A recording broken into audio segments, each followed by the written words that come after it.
Against the backdrop of the India-US trade deal, a political storm has erupted in Parliament. In a very, very highly unusual news development, the Prime Minister skipped his address in the Lok Sabha, and the Speaker said he had asked him to do so because he apprehended that Congress MPs, I'm quoting the Speaker here, quote, might try something. The Prime Minister then moved his address to the Rajya Sabha, where, apart from replying to the President's address, he launched a scathing attack on Rahul Gandhi, the Congress, and the opposition. He made a reference to how the opposition wanted to see harm come to him. He directly challenged Rahul Gandhi on his famous slogan, Mohabbat ki dukaan, and said, ye kaun si mohabbat ki dukaan hai ki Congress ke karyakarmon mein Modi ki Kabar Khodene ke program banaye ja rahe hain. He went on to attack Rahul Gandhi directly for Mr. Gandhi's swipe at a former Congress colleague, Ravneet Bittu, where Rahul Gandhi had used the word traitor as Bittu walked past him on the steps of Parliament. The Prime Minister called it an insult to all Sikhs. There's a lot to talk about as the political temperatures escalate. Rahul Gandhi has targeted the Prime Minister for the trade deal and called him compromise. We've also seen books versus books battle playing out in Parliament. I'm Barkha, you're with the Mojo story. On the program today, the Prime Minister skipped his Lok Sabha speech because the Speaker asked him to do so. Apprehending the Speaker says that Congress MPs might try something. Priyanka Gandhi rubbished the allegation that any physical attack would have been directed towards the Prime Minister, saying protests from the floor were part of the opposition's right. But the opposition did not stay in the House eventually for the Prime Minister's speech in Rajya Sabha, a speech where the Prime Minister directly targeted the Congress party and other members of the opposition. In particular, training his guns at Rahul Gandhi, who has been calling the Prime Minister compromised and attacking him for the trade deal with America and Donald Trump. The Prime Minister made a reference to Rahul Gandhi's comments against Ravneet Bittu, a former congressman. Rahul Gandhi called him a traitor and offered his hand to shake him as Bittu walked past. Bittu refused to shake his hands. Modi said this was an insult to all Sikhs. We've also seen Mr. Gandhi flashing the book that you see on your screen, a book that he says is the unpublished memoir of former Army Chief General Naravane. The BJP has reacted by bringing their own books to Parliament. Nishikant Dubey has been talking about books that deal with a purported relationship between Jawaharlal Nehru and Edwina Mountbatten. As things get murky, the Prime Minister, in a long and lengthy attack, also made a reference to how the Congress encouraged workers who spoke about digging the grave of the Prime Minister. What should or may have been a discussion about foreign policy and the trade deal, details of which are still awaited, has now fast descended into absolutely murky and personal territory. Let me introduce our guest today as we try and unpack all that has happened in Parliament. In fact, a lot has happened. Dilip Cherian, political analyst, brand guru, is with us. Welcome, Dilip, to the program. Sukita Srinivas Raju, author and senior journalist, is with us. Tehseen Poonawala, analyst and Congress supporter, is with us. Sandeep Ghosh, political analyst and supporter of the Prime Minister, is with us. Senior journalist Naravane Bombshell is with us as well. I want to start straight away by playing out the Prime Minister's comments where he targeted Rahul Gandhi for using the word traitor for Ravneet Bittu. आदरणीय सभापति जी, कल जो घटना घटी, इसी सदन के एक माननीय सांसद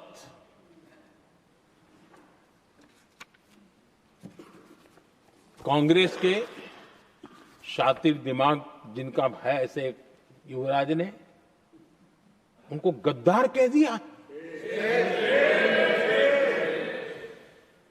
अहंकार कितनी सातवें आसमान पर पहुंच चुका है इनका। और कांग्रेस को छोड़कर के कितने ही लोग निकले हैं, कांग्रेस के कितने टुकड़े हुए हैं, कई लोग दूसरे दलों में गए हैं, लेकिन औरों को तो किसी को गद्दार नहीं कहा उन्होंने। लेकिन कल सांसद को गद्दार इसलिए कहा क्योंकि वो सिख थे। ये सिखों का अपमान था, ये गुरुओं का अपमान था। और कांग्रेस के अंदर जो कूट कूट करके सिखों के प्रति नफरत भरी पड़ी है ना, उसका वो अभिव्यक्ति थी। और इसी सदन के माननीय सांसद है वो, और उनको जरा भी दर्द नहीं, वरना आज खड़े होकर के कह सकते थे कि कल जो हुआ इसी सांसद की गरिमा के अनुरूप नहीं था, हमें खेद है, एक शब्द तो बोल लेते। लेकिन सिखों के प्रति उनके मन में जो नफरत भरी पड़ी है, और इसी के कारण उन्होंने कल, और जिसका परिवार देश के लिए शहादत देने वाला परिवार के वो सदस्य हैं, उन्हें अपने राजनीतिक विचारों में परिवर्तन किया, इसलिए गद्दार हो गए। All right, let's get started. Tehseen, I'll start with you. One, from all of us, we hope your mother is making a very speedy recovery. Terrible attack on her in Pune, and we wish you and her all the very best from all of us. Thank you. Because you have to leave a little early, I'll start with you. Yes. The Prime Minister had two big areas of attack. One was on what Mr. Gandhi said about Mr. Bittu, and the other was referencing Congress workers who have raised slogans about, Prime Minister says, Modi ki Kabar Khodene chahiye. And when you juxtapose this with the fact that Speaker Om Birla asked the Prime Minister to skip his address in the Lok Sabha, do you think Rahul Gandhi provided unnecessary fodder to the BJP with his comments on Ravneet Bittu? Barkha, thank you so much for having me on the show, and thank you for the wishes for my mother. I'll convey it to her. Two aspects. If Parliament does not work, I've said this multiple times, it benefits the BJP because we have serious issues to get the BJP on the ground in. For example, the trade deal, as you rightly put it. The trade deal being announced by President Trump, whatever reasons Piyush Goyal might give, the apology of a press conference Piyush Goyal ji had, where it seemed to be so bitter and he had nothing to say or any specifics about the deal. No reason why America is announcing we will not buy oil from Russia, whatever else and however else you spin it, we know that numbers come down of oil that we're buying from Russia. So we could have got the government on the mat. Believe me, we still don't know what's plan B in Bangladesh, Syria, etc. This government escapes every parliament session. Now let's come to what happened with the Prime Minister before we come to Rahul Gandhi ji. So Rahul Gandhi got a book or an unpublished book, a report. We all know that this particular excerpts of what Rahul Gandhi ji was saying was already put out by PTI because the book was supposed to release in December 2025. We also know a lot of websites, etc., carried these pieces. So I don't know why suddenly the caravan carried it, Rahul ji saw it, but it was already in public domain. Third, if you actually read what was in both in that piece and otherwise in the book, the generals actually praised the Prime Minister. I mean, the Prime Minister in 2 hours told him, go ahead and do what you want. And in that particular attack that the Honorable LOP is speaking about, actually we took the height. So I don't know why the BJP prevented him from speaking. It was actually an advantage BJP. So I don't even know if the Congress advisors to Rahul Gandhi actually read that article because they have no idea of what actually that article said. It was called Operation Snow Leopard and we actually took the heights. So I don't know why Amit Shah ji and Rajnath Singh ji stopped the LOP from speaking. Now, to what Om Birla ji said. He said, look, the Prime Minister could have been attacked physically. If my chachi had a prominent Adam's apple, she could be my chacha, but she doesn't. Therefore, she's my chachi.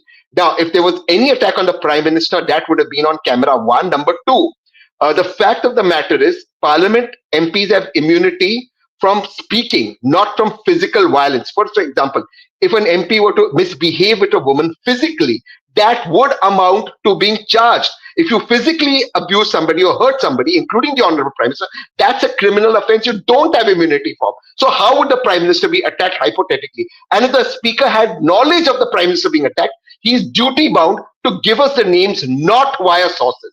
Not via sources, but the names that XYZ women MPs were planning to attack the Prime Minister and harm him. Now, the last part of Rahul Gandhi ji's behavior. I love the Congress. I love standing up for the Congress. I vote the Congress. But his advisors need to grow up. This looked bad, that image. Look, whatever his interactions with Ravneet Bittu were, it looked bad. It looked like those interactions looked like a bunch of kids were out. They were out of class. And Rahul ji came there and Bittu was going and it looked like a scrap between school kids. Except this is the Parliament of India. And Rahul ji is the LOP. It does not behove him, and I've said this. Those guys around him who are laughing, giggling, acting, You really need a mature opposition now in the country. We can hold this government. People are pissed off with this government. So those images also look very bad, and that's the real truth. And I'm saying this because I vote the Congress. So I think what you're saying, before I go to Dilip, is you believe that if the speaker thinks that anybody was going to physically harm the prime minister, because of which the speaker asked the prime minister not to come to the Lok Sabha, the speaker is duty bound to name those. So there you Yes. disagree with the speaker. You disagree with Yes. the opposition strategy of bringing parliament in a sense to you basically believe if parliament doesn't function, it only helps the BJP because the BJP escapes Yes. hard questions. 2, and 3, you believe that whoever advised Rahul Gandhi, maybe it was he himself, to make that throwaway remark clearly targeted at Bittu for being a traitor to the Congress and not a traitor to Yes. Sikh. But of course, the BJP Yes. has taken it and used it as a political issue. You believe Rahul Gandhi or his advisors made a mistake on that one. Yes? Is that a fair Yeah, summation? yeah. I mean, the Bittu thing, the remark was on him leaving the party, and it wasn't. It was more like he was saying, you will have to come back to our party." But look, you are the LOP. You don't have to indulge with every member of parliament or MOS. Just you must have a certain stature, like you must have a certain aura, and those around Rahulji laughing, giggling, they laugh. It doesn't look good. You tell me, Barkha, honestly, how did those visuals look? Would you expect an Arun Jaitley ji, a Sushma Swaraj ji, or when Congress was in opposition, a Manmohan Singh ji, Sonia ji doing this? It doesn't I'll tell look you, good. They're laughing, giggling. There was a sorry, one line. There was a senior MP behind who was asking Rahul ji, "Don't do it." In those things, it doesn't look good. I personally feel. I think Parliament की एक गरिमा होती है. We must maintain it. So, Both Dilip, sides. so let me pick up Tesi's last point and take that to Dilip. What I thought when I saw Rahul Gandhi make that off-the-cuff remark as Mr. Bittu walked past was whether he would have made a similar remark to a Jyotiraditya Scindia or a Milind Deora, or was there some sort of, I don't know, class dimension or some other dimension here, or did he consider Mr. Bittu somebody he could make the remark to and get away? Either way, he seems to have provided the BJP a kind of narrative on Sikhs, which even the Prime Minister has picked up. Point 1. Point 2, do you agree with Tehseen that there are questions to be asked about, for example, this trade deal? You've had Mr. FM Jaishankar say today that Piyush Goyal has to answer those questions. You've had the MEA formally deny a Bloomberg story on Mr. Doval having been part of meetings in Washington. There are questions to be asked, and Tehseen says that the Congress may be making a mistake here by not asking those questions and then providing this fodder with the Bittu episode. What do you say, Dilip? My sense is that this fodder outside Parliament was childish and immaturely handled. You'd certainly, and also a lot is lost in translation. You have a traitor in a class, you have a traitor in a football match, but when you use the word, when it's translated into Gaddar, as the Prime Minister has done in his speech, then it sounds a lot more ominous and dangerous. So, in a sense, Rahul has fallen into that trap, and it has the point, set and match almost to the Prime Minister. Is there a sort of the imagery of a leader of the opposition doing that kind of thing is really not great optics, but what is even more foolish is the sight of his so-called advisors standing there and egging him on like, not very bright people. That is the sadder part, and that is there for everybody to see. So, but the Prime Minister's reluctance to speak in the Lok Sabha, I think, will go down in history unless the Speaker is able to defend what he is supposed to have advised the Prime Minister on. He will need to quote chapter, verse, and evidence to actually make up for this huge lapse in parliamentary behavior. This is not the way it's done. So taking the debate into the Rajya Sabha is one way of making sure that you get unbroken sound bites for the length of the speech, but that isn't going to get very much more. And unfortunately, I'm sure you'll come to it in the next segment, but the speech itself was really a throwback, almost like Throwback Thursday all over again. Okay, we'll come in detail, as you mentioned, Dilip, to Modi's speech, to the Prime Minister's speech. Tehseen, because I know you have to hop off, I'm just going to allow you a quick one more word with the panel's consent and then come to everybody else. Here's the thing that Dilip says. He says the two things are different. He thinks Rahul made a Yeah. mistake. He made a mistake on the bid 2 issue. He and his advisors. He clearly provided the BJP an issue on a platter. But he thinks that the Prime Minister should have spoken in the Lok Sabha, and nothing that we've heard from the Speaker is actually convincing. What do you say? No doubt about it. I've tweeted that. In fact, I put out a bite saying that if the speaker has evidence, he's duty bound to act. As I said in my opening remarks, and physical attack on the prime minister is criminal. Parliament immunity does not prevent you from acts of criminality. So if he has the names of those who are going to attack the prime minister, he must put it out and we have to act against them. If he doesn't have the name, he must put out the evidence or the intelligence that he had of who those MPs were who were likely to attack the prime minister, and not via sources. He is duty bound to put it out. The prime minister is duty bound to speak in Lok Sabha, and the prime minister not speaking, I completely concur with Dilip, is an insult to we the people. He had to answer questions. He's escaped. But the other part also that I'm saying, what happened with Rahul ji is not just parliament. It's also, there's a second part to it. Mamata Banerjee, a sitting chief minister, was arguing in the Supreme Court of India. When has that happened? First time. And all the news cycle was what happened at bid 2. So you must understand who benefits. Is the BJP who keeps running away from the news cycle. We need to get the BJP on the mat. Barkha, all of us here, BJP supporters or Congress supporters like me, have zero clue what this so-called trade deal is.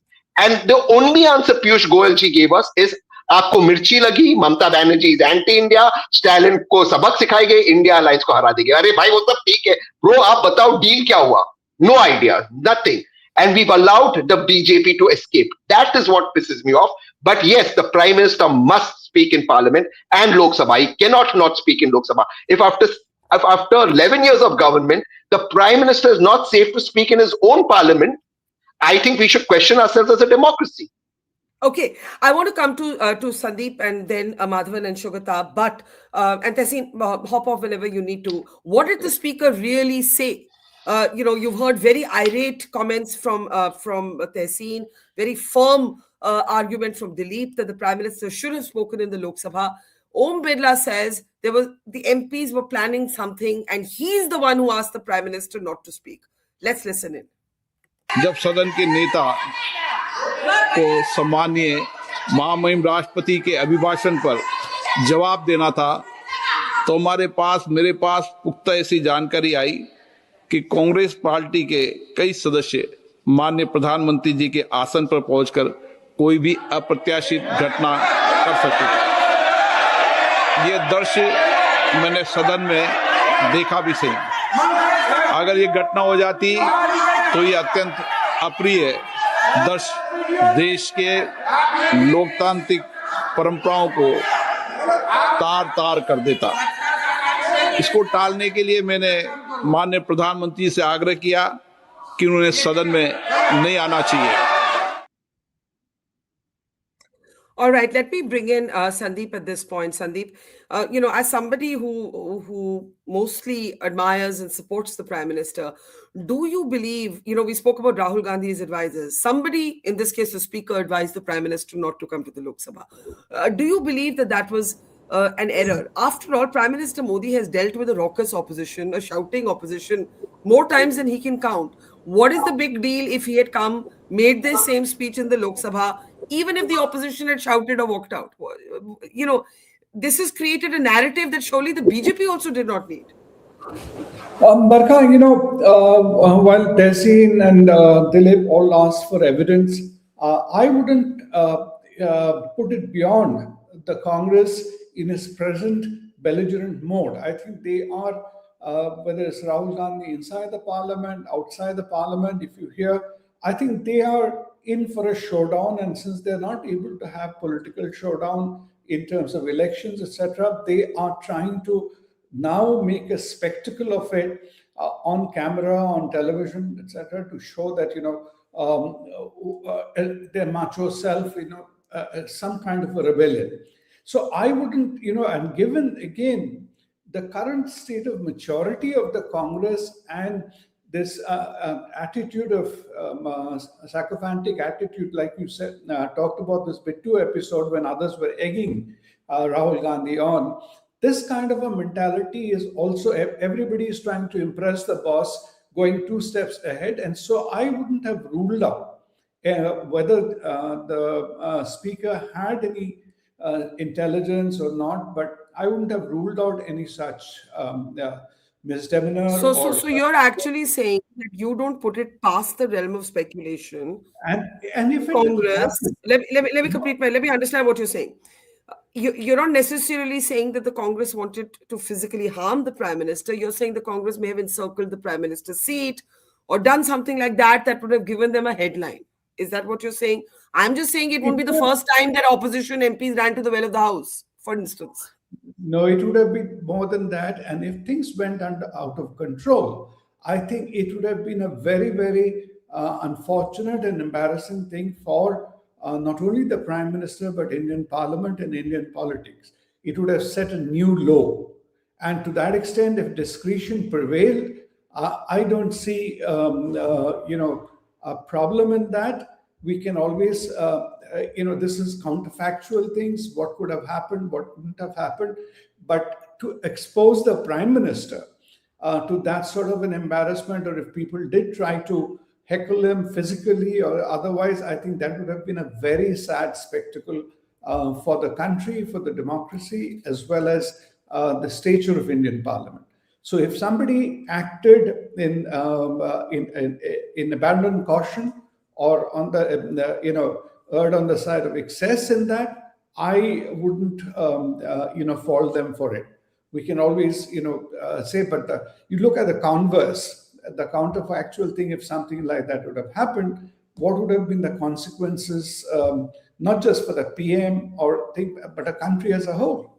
I think that's okay. Let's get reactions to that, because Dilip totally disagreed with the decision to not have the Prime Minister speak in the Lok Sabha. I'll get him. Madhavan, in the hope that your connection is stable, do you want to respond to what Sandeep has said? Yeah. That what is the big difference? The Prime Minister spoke. He spoke in the Rajya Sabha. He just didn't speak in the Lok Sabha, and the Speaker was well within his rights to take a decision based on, avoiding an unseemly, inelegant, ugly situation in the House. Let me first begin by saying, Barkha, I hope you can hear me. Is this fine? I hope you can hear me. Yeah. See, counterfactuals are not my domain today. I want to focus on what is evidenced very clearly. And to me, I was actually planning to come to your show and criticize Rahul Gandhi, but I'm afraid I'm going to refrain from it because Tehseen Poonawalla and Dilip have said a lot on it. I could only agree with it. The style and attitude of Rahul Gandhi leaves much to be desired. Having said that, let me say what Rahul Gandhi did sounded like a poorly done stand-up comedy act. What Modi did was a politically calculated nautanki. And I think this was all stage managed well, because in the absence of evidence, I cannot go by ifs and buts and speaker trying to create a imagery that some kind of violence will take place. I think, and more important than that, let me focus on what the Prime Minister said. First of all, I have a problem with words like traitor, whether it's used by Rahul Gandhi or by BJP as a point. We are living in a modern democracy, and words like traitor and gaddar have no place, which are feudal based on feudal blind loyalties. People have a right to change their opinions and perspectives. And what Rahul Gandhi did was immature for sure. But what Modi did was to turn the whole thing without factual basis to an anti-Sikh act, because Congress, let's go back to Indira Gandhi. She said that Satwant Singh and Byan Singh should not be removed as a guard. Then later the Congress made Manmohan Singh the Prime Minister for 10 years. And but what Modi has done is to cleverly use this as a ploy to bounce back in Punjab politics by maybe thinking of allying with Akali. Sorry, again. Madhavan, you have a therefore, whatever Mr. Modi does. Yeah. Sorry, your network is pretty bad. But is this any better? Okay. Oh. Complete your point. Yeah, my mic is muted. Hello. You can hear No, me? complete your point. Yes, we can. We can. Yeah. Yeah, I think let's look at the fact that Modi is using this as a point to bounce back in Punjab politics. And I agree with my fellow panelists that substantive issues on US trade deal or budget or Mamata Banerjee's appearance in Supreme Court are being sidetracked. But let's face it, media management is being better done by BJP using all sorts of tricks in the bad. I call it Operation Ashwatthama. Goes back to the Mahabharata, where you shout Ashwatthama has been slain. It turns out to be an elephant and not the son of Drona. So this is the Mahabharata formula being worked out shrewdly by the BJP. BJP deserves credit for shrewd politics, but Mr. Modi has also used words like 50 crore ki girlfriend, kapdon se Okay. pehchane jayenge. Mr. Modi, while in opposition, wasn't exactly covering himself with glory while using phrases that were controversial. But they were not childish.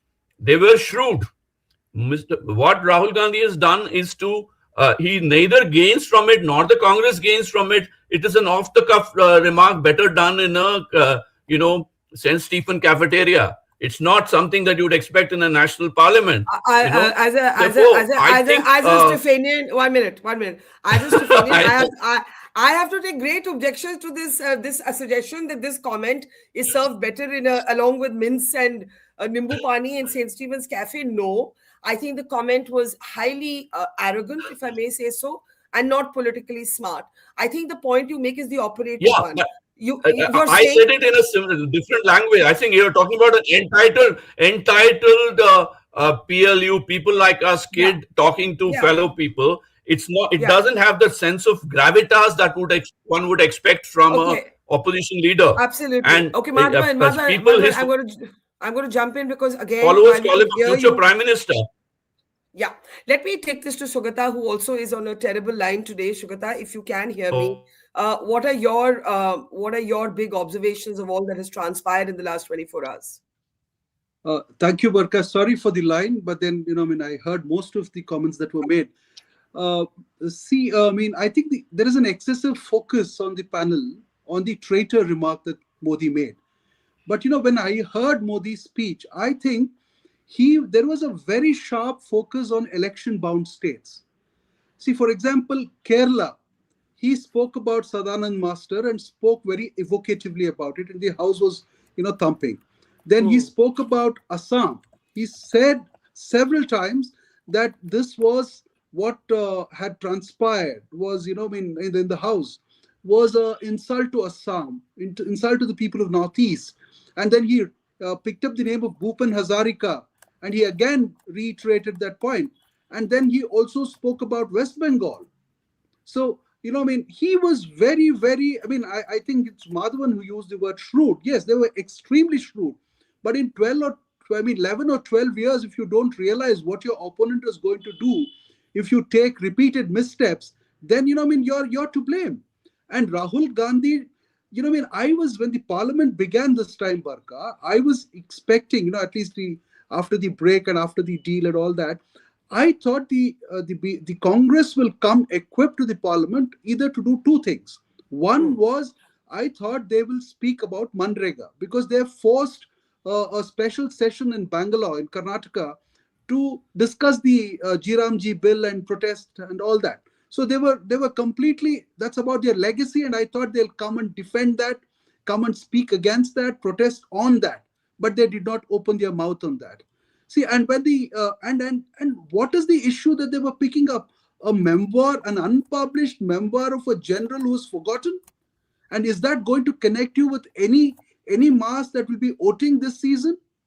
See, there has to be some kind of prudence and judgment. And I don't think advisors have any role in Rahul Gandhi's darbar. It's Rahul Gandhi gets up in the morning and decides on some kind of, I increasingly feel, Barkha, I'm sorry to say this, he is fetishized. I think he has a fetish with the word courage. He thinks he is courageous and everybody against him or opposite of him is the darpok or something like that. So you're saying the General Naravane's book, which he has picked up as an issue, is a non-issue in election season.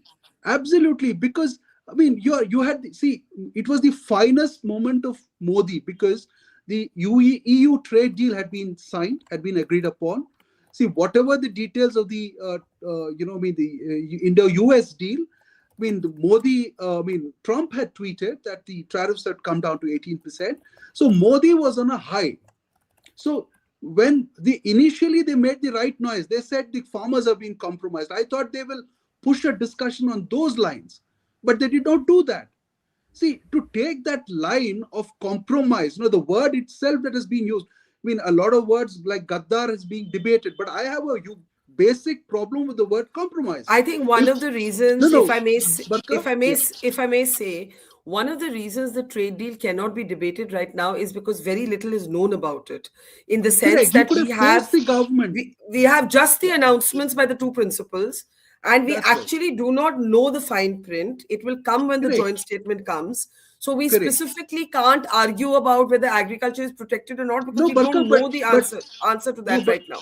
No, but if you're the opposition, you can extract a few details from the government. You can actually bring it to the parliament, and you could have asked that you said this, Trump is saying this, there is a contradiction. Why don't you answer on that? You could have actually, bringing the farmers issue central, or the Manrega issue to the center, would have had a greater kind of resonance. And also, Barkha, see, the whole of last session was lost on vote chori.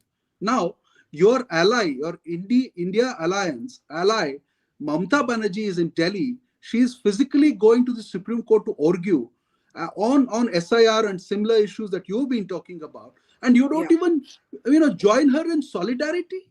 What kind of an alliance are you talking about? See, they're messing up Tamil Nadu alliance similarly, but with Mamata, just because they're not going to fight with her as an alliance partner in the state elections, they don't even want to join her in solidarity. I think this point on Mamata Banerjee, two excellent points have been made. One by you, where is the Congress in showing solidarity in the Supreme Court? Two, earlier the point made that the whole Ravneet Bittu thing actually changed.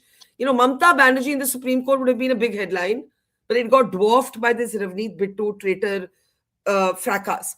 Now, I want to play out another very strong, at least sort of in terms of eloquence, dramatic moment from the Prime Minister's speech today. Dilip says that the Prime Minister's speech was a kind of throwback speech. Let me play out this clip and come right back to all of you. Take a look.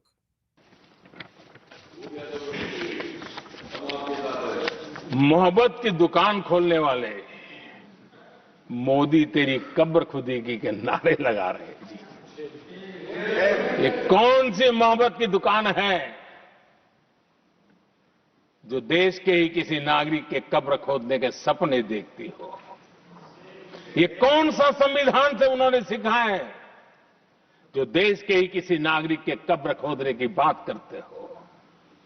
क्या ये संविधान का अपमान नहीं है? क्या ये मानवता का अपमान नहीं है? क्या ये सार्वजनिक जीवन की मर्यादाओं का अपमान नहीं है? और उनको इसका कोई खेद नहीं है। अगर इसके बाद क्या बयान देंगे, बयान देखो, प्रधानमंत्री राज्यसभा में भी रो रहा था।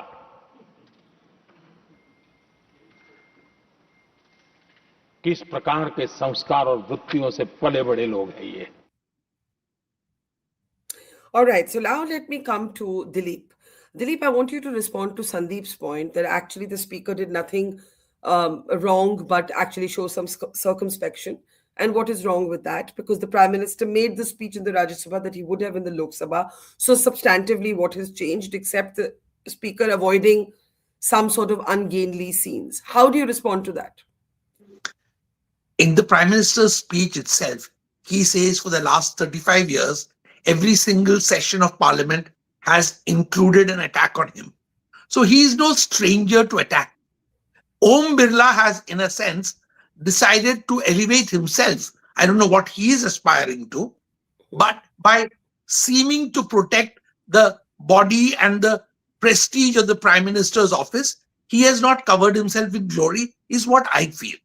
But I think that the fact that the Prime Minister was able to convert this into an attack on himself, and he himself says that they will now say that I came to the Rajya Sabha and wept, but that is classic and it plays well for his audience. There's no doubt about that.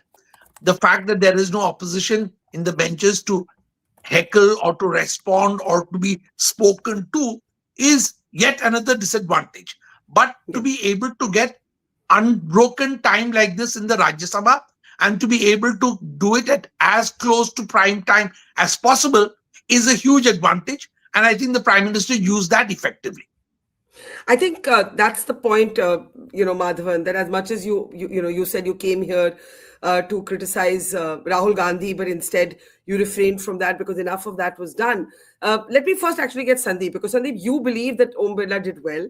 Om Birla took an appropriate measure in the circumstances. What did you make of the Prime Minister's speech? Did you, and contrasting it with the issues that the opposition is picking up?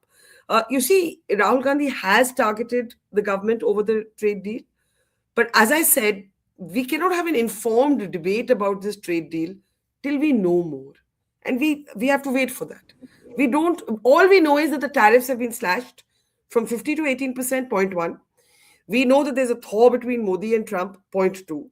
And point three, the data from Reuters shows you that by December, our purchase of Russian oil imports were down by 22% to their lowest level ever in 2 years.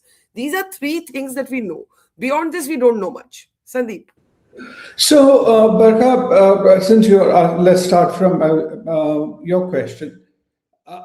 While these things are not known, there are two parts to it. Then don't go all out in social media, etc., to say that Modi, is being dictated by Trump, and why is Trump announcing? So if there you make a point and you don't speak about it at all when you come to Parliament. As Sugata said, you may not having the details, but that's precisely the question you can ask. This is what the US president has said. What is the government's reaction? Just like people have asked outside and the MEA has responded, Jaishankar has responded, maybe the government would have given a similar, that itself would have been a response to say, hang on, things have not yet been finalized, wait till we put ink on paper, and then we'll come back and talk to you. Today is not the last day of Parliament. We can get back. So that would have been a very, very mature response. What is happening is, I wouldn't be as charitable as Sugata to say Rahul Gandhi doesn't listen to anyone's advice. Rahul Gandhi is listening to the advice of the small coterie. They are the people, the cheerleaders whom you again see in social media, but none of them have any political acumen. They are all, some of them are, they've all come, ruthless wonders come from various places, and each one trying to gain their moment in, hoping a Rajya Sabha seat will come their way if they get very belligerent over there. These are the people he's listening to. Whereas BJP, as you said, whether we agree with the response or not, whether we think it's clever, too clever, or whatever Madhavan, the terms he used, they are playing a very, very well orchestrated and choreographed game.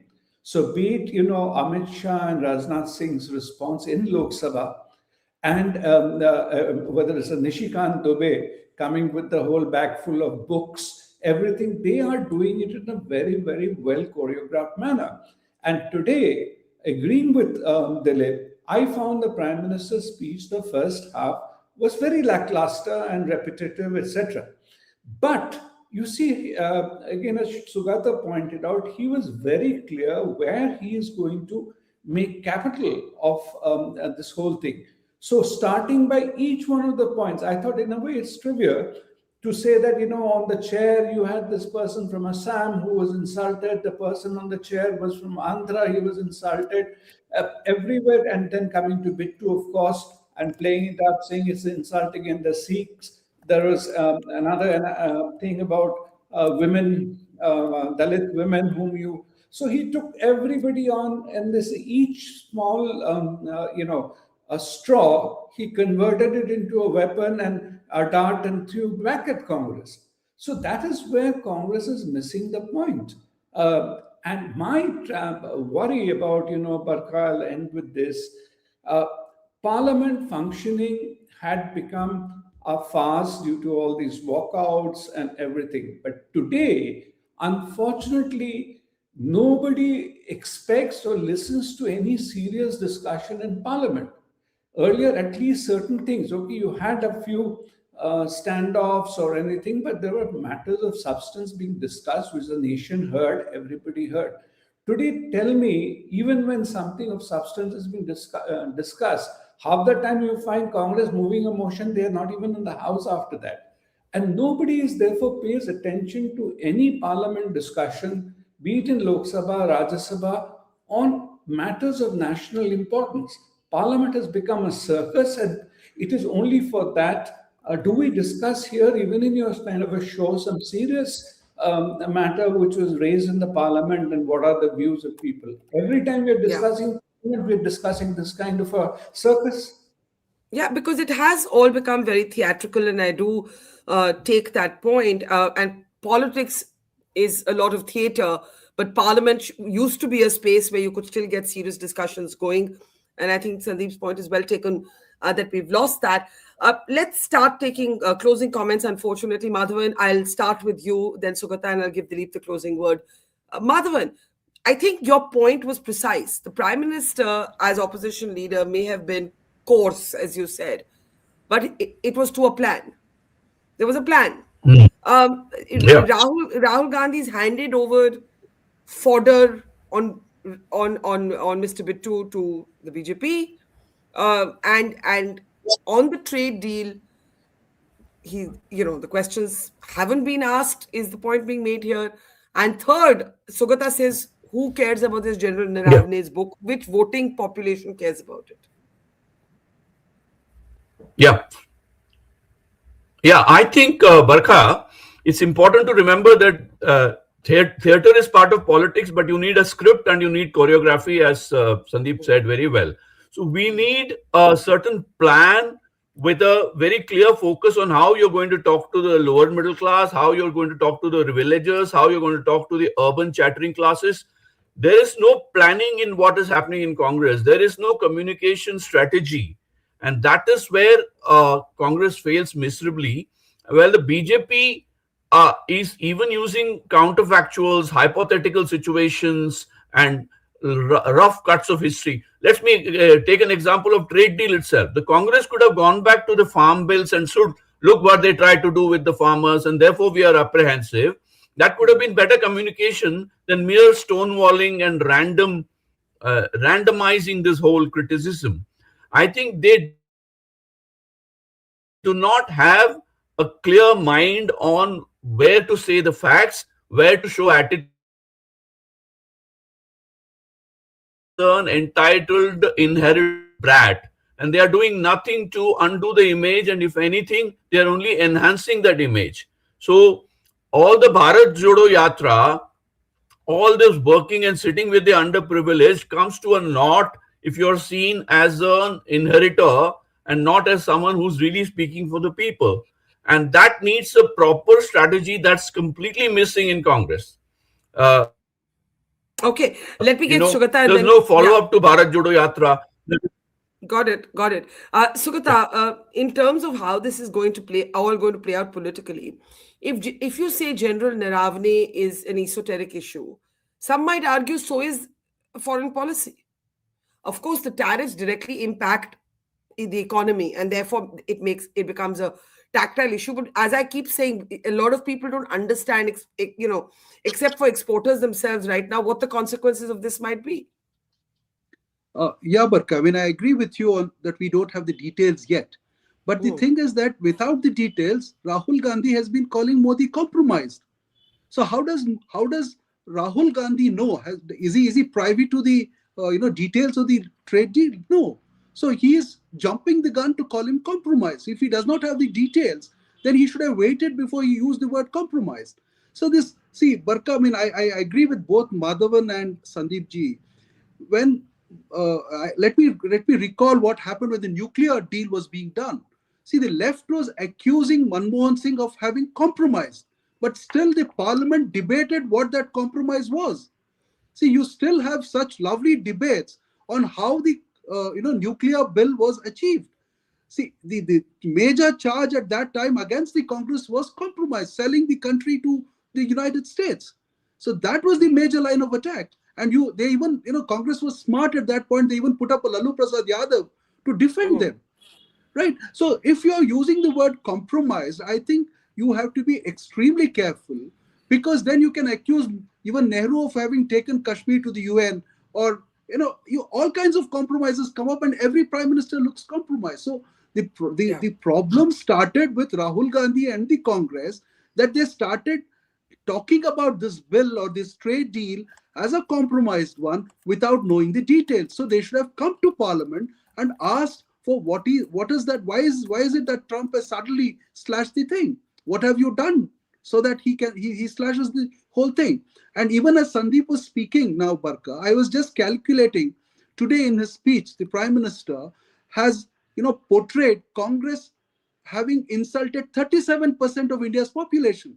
Northeast Assam, Kerala, West Bengal, Andhra, and then the tribal states, except Tamil Nadu, which is also going to elections. He spoke about every other thing.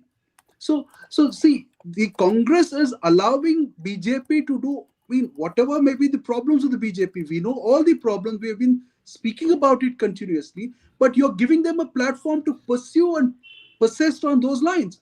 And then the other thing is, Barkha, on social media, ever since this whole compromise business started, the Congress has done something absolutely dangerous, which is they have produced AI videos of Modi or Naravane, that debate or the trade thing. See what happens tomorrow if the BJP's social media cell comes out with similar AI videos, and they've gone to such an extent. They're using Subramaniam Swamy. They're retweeting Subramaniam Swamy.